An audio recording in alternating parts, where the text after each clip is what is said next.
Hey everybody, Dr. Kevin Hyde here with Pinellasanxietyspecialists. It's day 22, the 30 days of live videos, and today I want to talk a little bit about morning routines. So we all have to start the day somehow, and how that day starts can really set the tone for how the rest of the day is going to go. So it makes sense that if we put a little bit of time and attention into starting the day right, that we can get off on the right foot, we can really start the day right and make the progress that we're hoping to make throughout the day.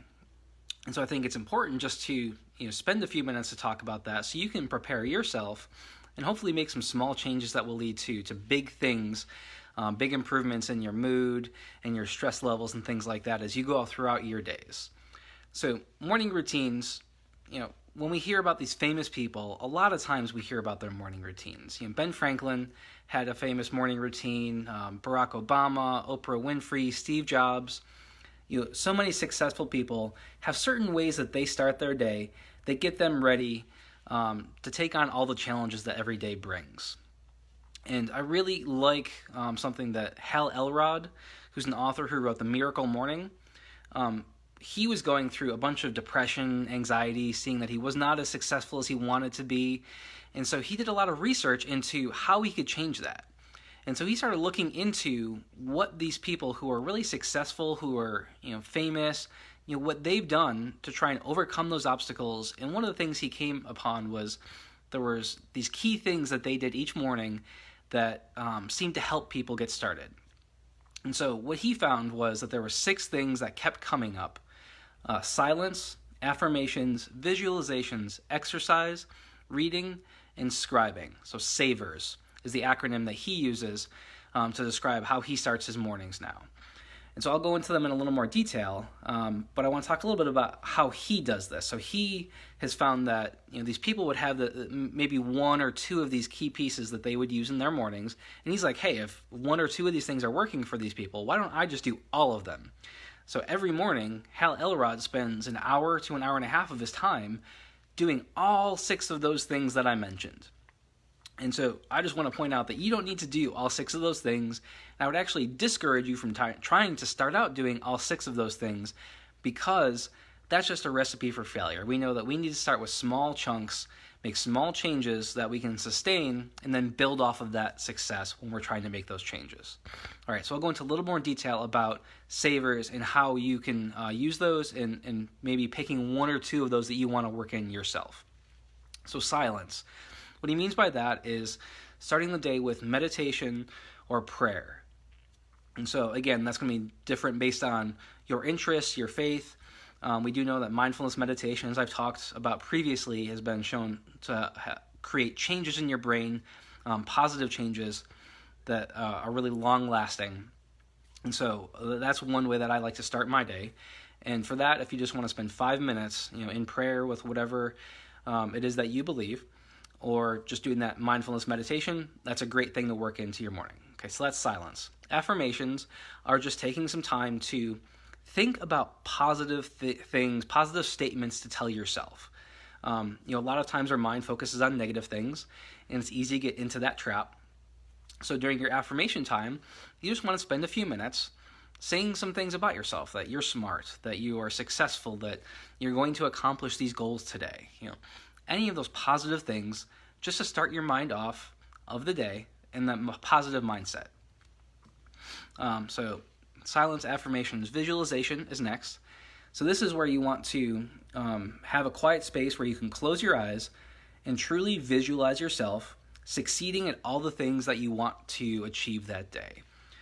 It could be visualizing yourself smiling and laughing and playing with your kids. It could be finishing a task at work, a big project that you've got that's been there for a while. You could be going to the store and going grocery shopping. It's just visualizing yourself accomplishing the things that you hope to achieve. By doing that, it's sort of activating those same neurons as if you're actually doing them, and gets you ready and prepared, and almost like it's practice to do them. Exercise is the next one, and so that's pretty self-explanatory, just getting the blood flowing. And even just doing 5 or 10 minutes of some calisthenics, jumping jacks, doing something like a Beachbody DVD. As someone commented that I was wearing a Beachbody shirt the other day.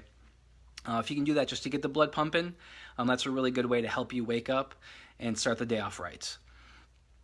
The next one is reading. And so this is reading something that is going to give back to you, something that's like learning, that's educational, that's helpful. It could be spending a few minutes reading from like a self-help book, something from Tony Robbins, something that is really just positive, motivating, or if there's a skill you're trying to learn at work, spending a few minutes, reading about how to build that skill. And by doing this, you're helping to develop yourself. You're doing that personal development or professional development for yourself, which is going to help you achieve your goals. And so just spending a few minutes reading something related to that personal development. And then the last one he calls scribing, which for that is just writing. So it's like journaling.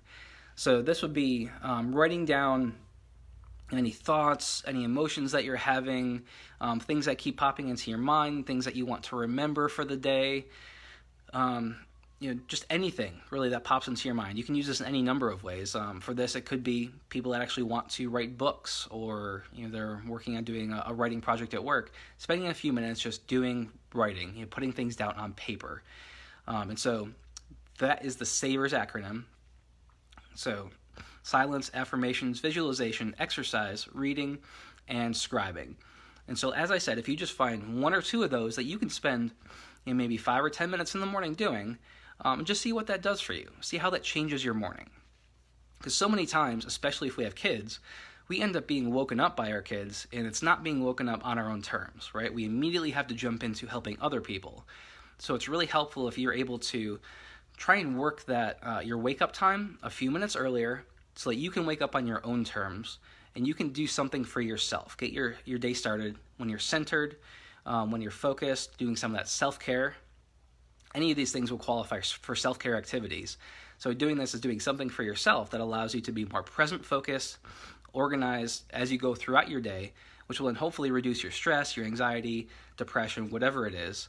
But how do we go about doing this? As I said, we don't want to bite off more than we can chew. We don't want to set ourselves up for failure.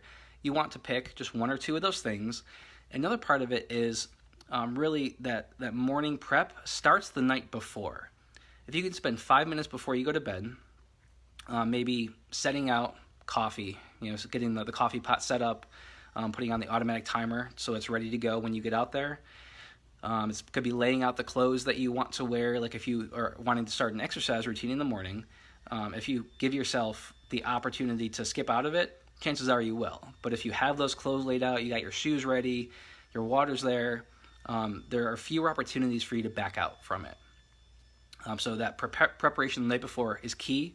And one big thing is if you write out a to-do list. So a lot of times when our head hits the pillow, we end up staying there awake for so long because our mind is going through all the different things that we need to do the next day, trying not to forget them. So this can actually help your sleep as well, but it also gets you ready for the morning. If you write out that to-do list of things that you want to do the next day, both in the morning and throughout the day, just spending a couple minutes to do that, that starts you off on the right foot the next morning. So having yourself prepared so that you have to make fewer decisions in the morning, that's the way to go. Starting off small, not doing more than you can handle, because we want to build off the successes. And then as you see yourself succeeding, building the habits, then you can add more things in there if you want to. And again, I would look at this as an experiment. Try a couple things, see if they work. If they don't, try some of the other things until you find something that is really helpful for you, because it needs to connect with you personally for it to be effective. And one final thing I want to say is really try and schedule something for first thing when you wake up that you enjoy doing. So I mentioned coffee because that's my thing. When I wake up, I need to have my cup of coffee because it just helps warm me up for the day. Maybe the caffeine, of course, I'm sure gets my brain going. But if I just tried to wake up and jump out the door for exercise, I'm probably not going to do that because it's not as fun for me as waking up and having that warm cup of coffee. It smells good, tastes good, ready for me. So think of something enjoyable that you can have set for yourself first thing when the alarm goes off. And of course, there's other things you might need to plan for if you're one that hits the snooze button, moving the alarm clock away from you so you can't just do that from the bed, so you have to get up for it. Just really try and problem solve and plan for any of those obstacles, those things that you can see getting in the way to really start the morning off right. All right, guys, that's all I have. If you have any questions, comments, please leave them below or shoot me a message. I'd be more than happy to chat with you. If you would like to maybe plan out a morning for yourself, you're not sure where to start, give me a call. I'd love to chat with you and see if there's something we can do to help you make some progress with that. Otherwise, hope you guys have a wonderful day. I will talk to you tomorrow.